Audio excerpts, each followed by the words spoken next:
Salut à tous les amis et bienvenue sur cette nouvelle vidéo sur la chaîne Motors. Pascal, comment ça va? Salut, ça va très bien et toi? Ça va très bien parce qu'aujourd'hui on essaye un véhicule que j'attendais avec impatience. Le Mustang Mach-E, premier crossover électrique signé Mustang. Donc ça c'est un contre-pied phénoménal que la marque a fait il y a quoi, un peu plus d'un an maintenant? Ouais, la marque est rentrée en plein dans l'air du temps comme on dit. Ouais. A anticipé parce que on ne fera pas une voiture en un an. Donc ça c'est des choses qui sont préparées bien longtemps à l'avance. Ouais. A anticipé l'évolution des malus, a anticipé tout ce qui allait transformer le monde de la sportive. D'accord. Donc, et pour pas mourir, il faut toujours être en avance. Et Ford Mustang a bien réagi sur ce coup-là. Alors ils sont bien en avance. Alors moi, pour la petite anecdote, quand j'étais petit, mon rêve c'était de conduire une Mustang. Ouais. Mais alors si on m'avait dit que la première Mustang que je conduirais, ça serait un SUV électrique, bah, je n'aurais pas cru. T'aurais pas cru. Et pourtant, c'est bel et bien le cas. Cette voiture, donc c'est la première arrivée sur l'île de la Réunion, celle-ci. Ouais. Il y en a d'autres qui sont censés arriver d'ici la fin de l'année. 14 pour être exact. 14 d'ici la fin de l'année. Il y en a 10 déjà vendus. une dizaine déjà vendus. Donc c'est un succès même au niveau international. Ouais.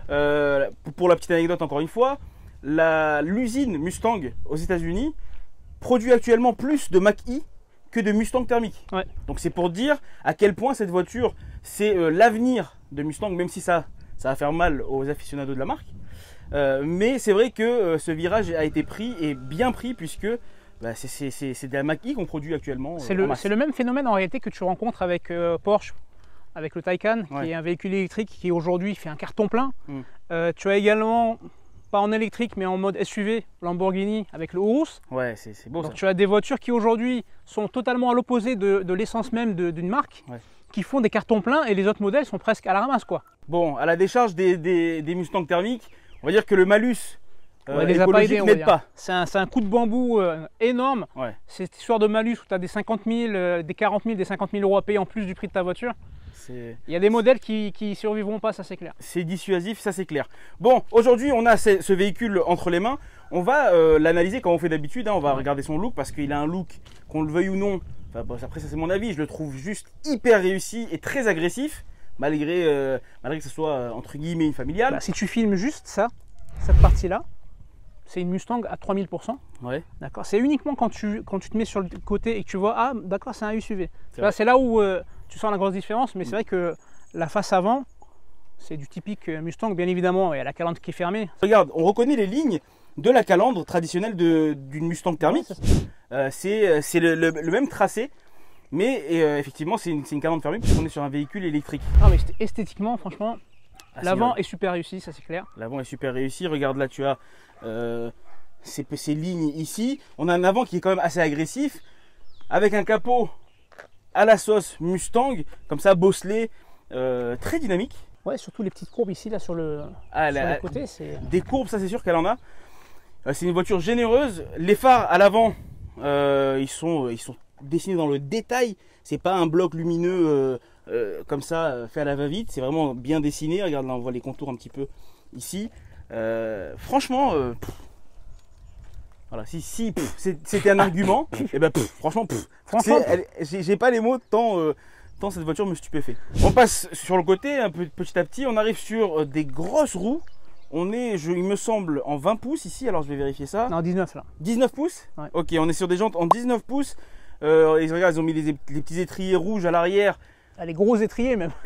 Les gros étriers rouges pour Freinage à justement disque, gros, accentuer cet aspect sportif malgré le fait que ce soit une électrique et un SUV. Les lignes, bon là sur le latéral on reconnaît pas du tout une Mustang. Il n'y a rien qui rappelle la Mustang. À partir de la moitié, voilà, Ouais. à partir du milieu là, Ouais. tu changes du tout au tout, Hmm. parce que tu es sur un format SUV, dans l'air du temps de toute façon, quoi qu'il en soit, mais pas dans le style habituel Mustang. Ouais. Et c'est vrai qu'on a vite fait la transition sur le côté, mais là tu arrives et tu as ce fameux rappel, comme quoi tu es bien sur une Mustang. Ah, Avec les phares arrière avec ces griffes là avec comme les ça, 3 griffes, ouais. c'est purement Mustang. Et bien évidemment, Le cheval. Hein. le Mustang. Le Mustang. Alors regarde un petit peu ce spoiler en haut, qui est un large spoiler. Encore une fois, on est dans de la sportive. Malgré, bon alors, est-ce qu'on peut qualifier ça d'une voiture sportive? Je pense pas, pas vraiment. Moi, On va pas faire l'affront moi, aux je dirais oui. mustanguistes. Moi, je dirais oui. Ouais. Parce que de toute façon, elle a été développée dans cet esprit-là. Ouais. Il y a 3 motorisations, on va le détailler tout à l'heure. Même la plus petite des 3 motorisations, on est sur du 270 chevaux, quand même, 269 pour être exact. Ouais. Donc c'est pas une voiture commune. Alors pour préciser justement, puisque tu me le rappelles, notre version d'essai aujourd'hui c'est un Mach-E 4X. Ça c'est le 4X, Ouais. c'est-à-dire que tu as 4 roues motrices, d'où le 4. Le X c'est pour X-Range, c'est-à-dire que c'est une plage d'autonomie qui est élargie par rapport à la traditionnelle. Donc là on est sur un petit peu plus que 500 km WLTP. Ouais, c'est énorme. C'est énorme. Et on est sur une motorisation 351 chevaux sur ce modèle-là. Ok, ok. Il y a des choses que j'aime bien, des petits détails que j'aime bien sur cette voiture, c'est la poignée, les poignées. Alors mets-toi de l'autre côté, tu vois. Là, si on va regarder les détails, il y a beaucoup de détails qui sont au top. Hein. Cette poignée-là, donc ça c'est une poignée qui est fixe, hein, c'est en fait, il n'y a pas d'action à faire dessus. C'est une prise en fait. Ah, c'est une prise et derrière tu as un petit bouton sur lequel tu appuies et la voiture s'ouvre pour accéder à l'intérieur. Donc ça, c'est quelque chose que c'est quasiment du jamais vu. Ouais. Ça c'est assez sympa. Et là, apparaissent des chiffres. Alors de mon côté, ils sont pas, ils sont de ton côté. Alors ils sont de mon côté parce que c'est la portière conducteur. Ces chiffres-là, c'est une sorte de digicode. On va l'expliquer un peu plus tard dans la vidéo, mais cette voiture, elle est 100% connectée. Elle est reliée à une application Ford qui va nous permettre de connaître sa géolocalisation, son état, son niveau de batterie, etc. Mais également de configurer un code de plusieurs chiffres afin que tu puisses le communiquer à quelqu'un et qu'il puisse utiliser cette voiture sans la clé, tout simplement, avec le code. Tu peux partager ton véhicule. Petite précision sur ce système, Ford fournit à chacun de ses Mach-E un code à 8 chiffres que vous pourrez par la suite modifier pour le personnaliser. Ce code vous permet en réalité d'accéder à la voiture sans avoir besoin de la clé. Pour ce qui est du démarrage de la voiture, il faudra utiliser l'application Ford Pass et cocher la fonction Phone as a Key. Comprenez le smartphone comme une clé. Votre téléphone portable se comportera donc comme la véritable télécommande de la voiture et vous pourrez ainsi la démarrer sans avoir besoin de la clé. Le toit, parce que regarde là, c'est vrai qu'on l'a passé un petit peu vite le latéral, mais regarde la ligne à l'arrière, on a l'impression qu'elle est plongeante comme ça, mais pas du tout. On a vraiment cette partie là qui est en noir laqué. Ça fait un petit peu. Continue le toit. C'est que dans la même famille, ça fait un petit peu Focus RS, hein, la façon dont. L'arrière, c'est vrai qu'il y a un petit air de Focus RS. Ouais. Même si il n'existe plus de Focus RS aujourd'hui. C'est vrai. Focus ST. On jette un petit coup d'œil au coffre maintenant. Ouais. Hop, ouverture automatique du coffre. Donc on est sur un coffre qui est quand même relativement grand. On a un volume de coffre de 519 litres avec des sièges rabattables en 2 parties qui nous permettent d'obtenir un volume de coffre de plus de 1400 litres. Donc on a quand même de l'espace. C'est pas non plus c'est pas un utilitaire le truc, mais il y a de la place. C'est quelque chose que tu n'as pas sur une Mustang traditionnellement. Ah mais ça c'est clair. Ça c'est clair, d'autant plus que ce coffre là, il est complété par un coffre à l'avant qu'on va aller regarder ensemble. Alors l'avantage effectivement des véhicules électriques, c'est qu'il n'y a pas de moteur. Il y a des moteurs. Il y a des moteurs électriques qui sont au niveau des essieux. Donc là, il y a 2 moteurs sur ce véhicule-là. Et donc à l'avant, ça te fait un volume de chargement supplémentaire. Ouais. En plus, on se dit vraiment que c'est... alors là, il est compartimenté. C'est compartimenté, mais ça, tu peux l'enlever. Ça, c'est des pièces qu'on peut enlever. Il est compartimenté, donc on peut mettre des bouteilles d'eau, des déchets. Voilà. Mais ce que je veux dire, c'est qu'il y a vraiment de la place dans ce véhicule. On peut voyager à vue d'œil, c'est plus de 80 litres, puisque dans le Puma qu'on avait testé, tu te rappelles le coffre qui était en dessous là, il faisait 80 litres. C'était à peu près, je pense qu'il y a du 80-100 litres là. Il y a du 80-100 litres, de toute façon je le préciserai dans la vidéo. Et avec un système de, au cas où, je sais pas moi, t'as enfermé ton pote. Moi ce que j'aime c'est le dessin qu'il y a dessus, c'est un mec qui se barre, qui s'échappe du coffre. Donc oui, ça c'est sur les versions américaines. Ça, tu me disais que c'est les normes américaines. C'est une norme américaine qui oblige à avoir un moyen de sortir du coffre depuis l'intérieur. Et comme ils considèrent ça comme un coffre. Voilà. Bon, il est vraiment minuscule, mais bon. On va fermer tous ces coffres là et puis on va détailler l'intérieur. Allez, c'est parti. Allez. Pascal, il y a quelque chose qui fait partie intégrante de ce look réussi, selon moi. Ouais. C'est cette couleur. Voilà, la couleur, elle est magnifique. Ce bleu là, ouais. Ce bleu là, ils appellent ça le bleu grabber. Avec mon accent américain, bien évidemment, il va falloir que tu l'écrives à l'écran. Ouais. Et c'est un bleu qui, à partir de cet été, donc de juillet, il y a 2 mois, n'est plus disponible que sur les finitions GT.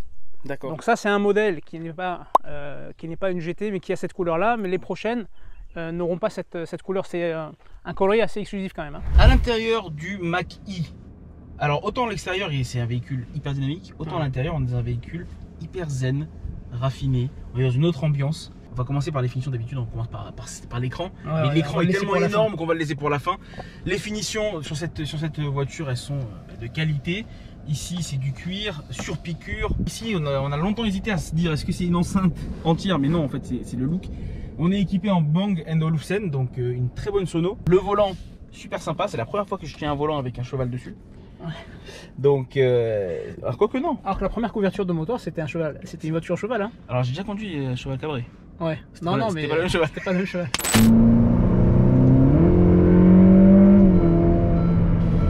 Oh là là.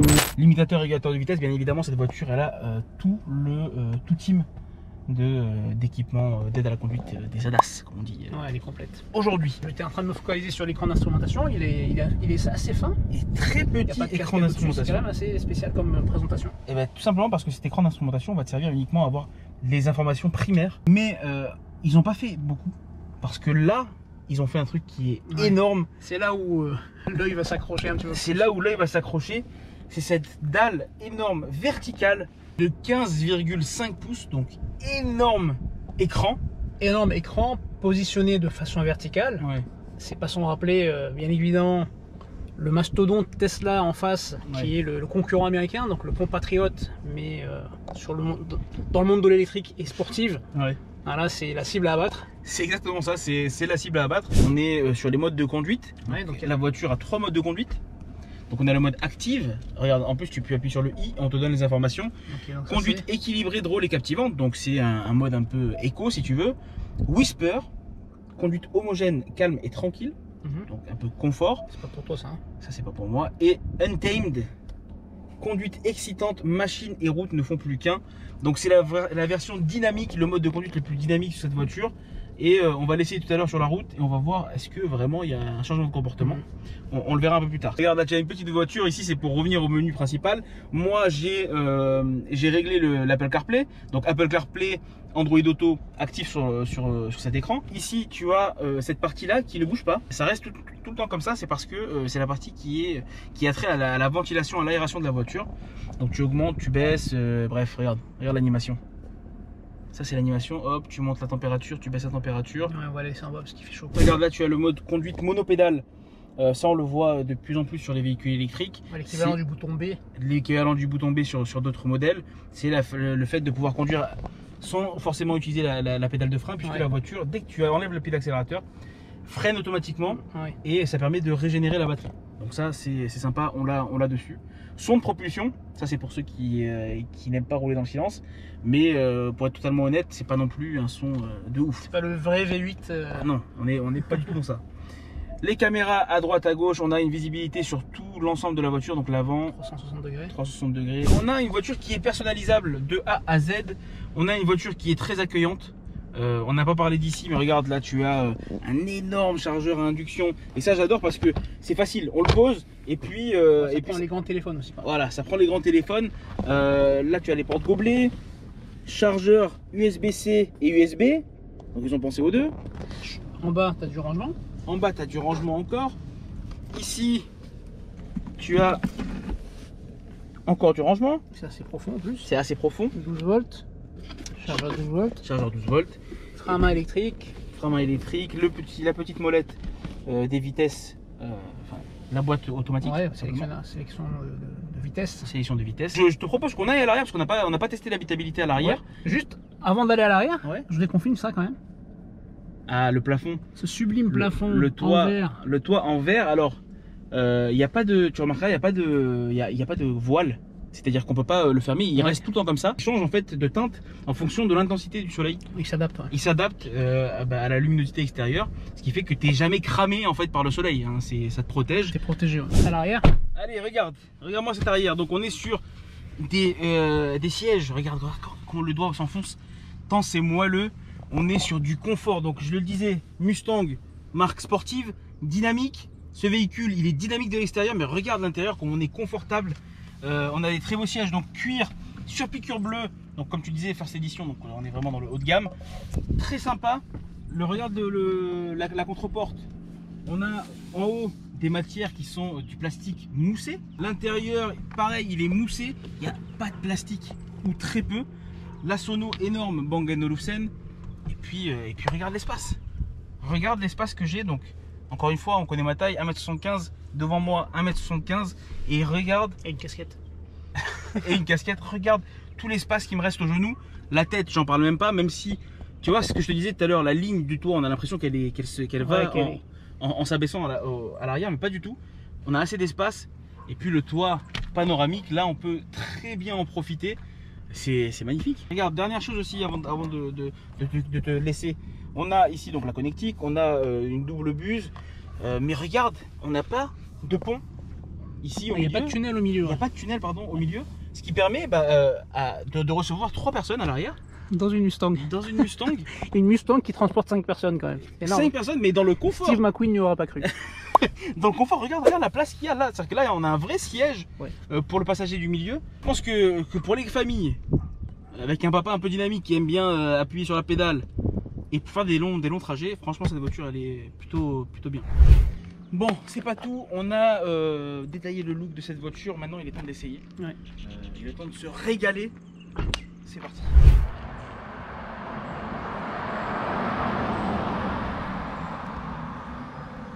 Pascal, on se retrouve sur la 4 voies au volant du Mustang Mach-E. Alors je vois que t'as la pédale facile. Ah, je retiens mon pied là. Ouais. Franchement, je retiens mon pied. T'as trop la tentation, bien évidemment. Bonne sensation. J'ai une bonne prise du volant.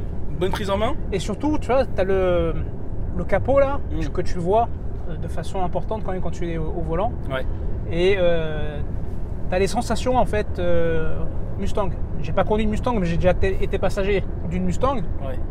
Et t'as les mêmes sensations, on va dire, quand t'es à l'intérieur. Les suspensions, la façon dont l'environnement. Ouais. Et pour l'instant, c'est très positif. Alors justement, cet environnement, on a un micro écran d'instrumentation. Est-ce qu'il est gênant? Pas du tout. Non, très bien. Il se voit parfaitement bien là au niveau du volant. Ouais. Puis après, pour le reste, pour le plaisir, tu as le grand écran d'infodivertissement. Alors, qu'est-ce que tu en dis du dynamisme de cette voiture dans ces routes-là, de montée? Oui, elle est dynamique, la voiture. Après, c'est l'avantage de l'électrique, c'est que tu as du répondant à la pédale systématiquement. Ouais. Bon, c'est une voiture, quoi qu'il en soit, sportive. Par contre, pour répondre à ta question sur le poids, on le sent quand même. Ah, tu le sens toi? Ouais, bah, toi, on le sent pas par rapport au fait qu'il y ait du couple. Et donc, quand tu appuies, ça y est, la voiture décolle. Voilà, il n'y a pas de temps de latence, mais ça, c'est parce que c'est la puissance de la batterie et du moteur électrique qui font que tu as des bonnes sensations de conduite. Ouais. Mais après, c'est une voiture qui est quand même assez lourde. Tu le ressens. Malgré tout, elle est dynamique, hein, le châssis, il se comporte bien. Alors pour rappel, je ne sais pas si on l'a dit, mais bon, on le rappelle quand même, on a 580 Nm de couple. Ouais, donc qui est assez costaud, enfin très costaud même. C'est très costaud, c'est des vraies performances de sportives. 580 Nm, c'est pas mal, et ça fait bien le boulot. Ouais, le freinage est très correct. Après, j'ai pas testé de freinage d'urgence, parce qu'on va en avoir besoin. On n'a pas eu d'urgence, mais non, c'est un bon freinage. Les 2 tonnes sont maintenues. Et pour l'instant, vraiment, les sensations sont très agréables. Voiture électrique oblige, c'est important de savoir ses capacités de rechargement. Combien de temps ça se recharge, comment ça se recharge, quel type de recharge. Alors cette configuration-là qu'on a, donc on a dit c'est la 4 roues motrices avec la batterie de 99 kWh. Donc c'est une grosse batterie qui permet d'avoir justement cette puissance de 351 chevaux. Et en fonction du type de recharge, tu peux mettre entre, allez, on va dire 45 minutes sur une recharge rapide. Hyper rapide. Hyper rapide, bah, c'est les 100 kW, un petit peu comme Ionity. En métropole, ici je crois que c'est en cours d'installation. Les bornes rapides, ça il faudra vérifier, mais avec l'évolution du marché électrique à La Réunion, on va y arriver. Le réseau de chargeurs et de chargeurs rapides va forcément se densifier. Ça c'est très important, donc c'est du 45 minutes pour passer de 10 à 80% de la batterie. Ouais, c'est beaucoup. Sur une wallbox, là on recharge en 6 heures à peu près, de 10 à 80%. D'accord. Après tu peux toujours, si ça te fait plaisir, mettre une rallonge avec un enrouleur et brancher sur ta prise du mur. Là t'en as pour 38 heures je crois. Donc il faut être patient pour la recharger.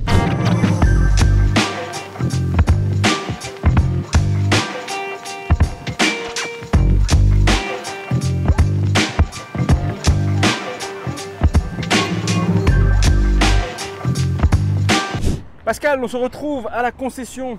Donc Ford, de retour avec notre véhicule d'essai aujourd'hui. Ouais. Quel essai?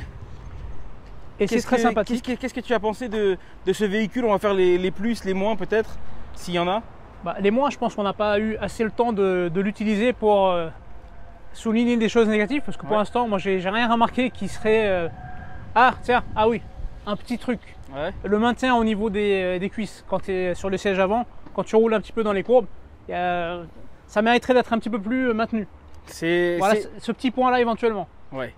C'est peut-être ce qui en fait aussi une voiture moins... C'est pour ça qu'au début de l'essai, je te disais, pour moi, c'est pas vraiment une sportive, c'est plus une voiture dynamique. Ouais. Toi, tu me disais non, c'est sportif. Et c'est justement le fait que le maintien dans les sièges, il n'est pas optimal comme dans une voiture sportive, ça démarque que leur volonté, c'est pas de faire une sportive, mais vraiment une voiture accessible à tout le monde, une familiale, une voiture confort, mais mais estampillée Mustang quand même. C'est ça. De toute façon, tu le remarques même parce que la voiture, elle laisse pas indifférent. Dans la rue, tout le monde nous regarde quand tu passes avec ça. Ouais. Mais surtout, beaucoup de gens qui ne seraient pas forcément attirés par une Mustang traditionnelle qui passerait dans la rue. Tu vois, tu as beaucoup de gens qui se détournent pas quand ils voient une Mustang, mais quand ils voient celle-là, tout type d'âge, tout type de conducteur. C'est l'effet de nouveauté aussi. C'est une voiture qu'on n'a pas l'habitude de voir. Ouais. C'est la première d'ailleurs sur l'île. C'est l'effet de cette couleur sublime aussi. Et puis cette très belle couleur. Alors on ne l'a pas noté tout à l'heure, mais moi je l'ai noté là, j'y ai pensé en roulant. C'est qu'on se plaint souvent d'avoir des jantes pas très esthétiques sur des véhicules électriques. Ouais, des jantes pleines, tout ça. Et bien là on a des jantes qui ne sont pas des jantes pleines, on a des vraies jantes. Et ça fonctionne très bien. Je trouve ça super joli. Les jantes pleines sont des vraies jantes aussi, sauf qu'elles sont moins séduisantes. Elles sont moins séduisantes.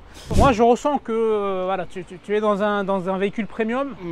Au-delà du sportif, d'accord. C'est vrai qu'habituellement Mustang c'est un petit peu plus dépouillé peut-être à l'intérieur, c'est plus viril entre guillemets, sans que ce soit péjoratif comme mot. Ouais. Là c'est vraiment c'est confort, c'est luxe, c'est haut de gamme. Voilà ce genre de qualificatif. Elle a beaucoup de points positifs, quelques points négatifs notamment, donc ce maintien. Après voilà, ça reste une voiture qui est nouvelle, c'est le virage qu'a voulu prendre Mustang et je pense que c'est plutôt réussi. Le succès qu'elle a, elle ne l'a pas volé, je veux dire à l'échelle internationale. Ouais, on espère que chez nous elle en fera autant, puisqu'il y en a donc, comme on l'a dit, une dizaine qui devrait arriver d'ici la fin de l'année, qui devrait tourner sur la Réunion. Ouais. Les versions GT également qui vont venir prochainement. À préciser également pour nos amis réunionnais que le prix de ce véhicule là à la Réunion est juste à peine je crois 3 ou 4 000 euros de plus que le prix métropole. Même pas 2 ou 3 000 euros je crois. Non, je crois qu'elle est à 48 900 en métropole et là on est à 52 000 et des poussières. C'est-à-dire qu'en dessous de 4 000 euros de différence. Donc c'est à peine le coût du transport et de quelques taxes quoi. Ouais, donc c'est vraiment, on est proche de ce qui se fait en métropole. Donc sur cette version d'essai, bien évidemment, là tu parles de 52 900. Alors 52 000 et quelques euros, c'est la version avec la petite batterie entre guillemets, donc 269 chevaux. 2 roues motrices. Là c'est une version 4 roues motrices, 351 chevaux. Ils vont recevoir également l'année prochaine la GT. Donc le prix est largement accessible par rapport à ses concurrentes. Hein.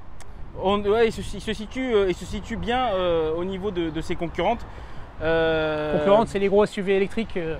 C'est ça. Notre modèle d'essai aujourd'hui, nous, c'est une version First Edition, donc full option, 4 roues motrices, grosse batterie, grosse puissance.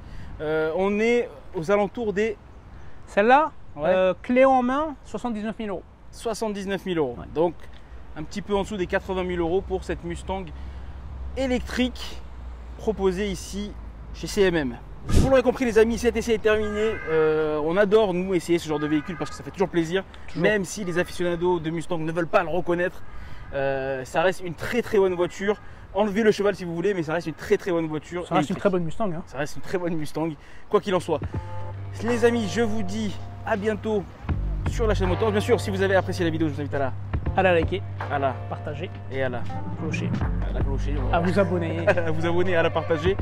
À nous rejoindre sur les réseaux sociaux, Facebook, Instagram et YouTube. Et puis quant à moi, je vous dis à bientôt pour un prochain essai. Ciao.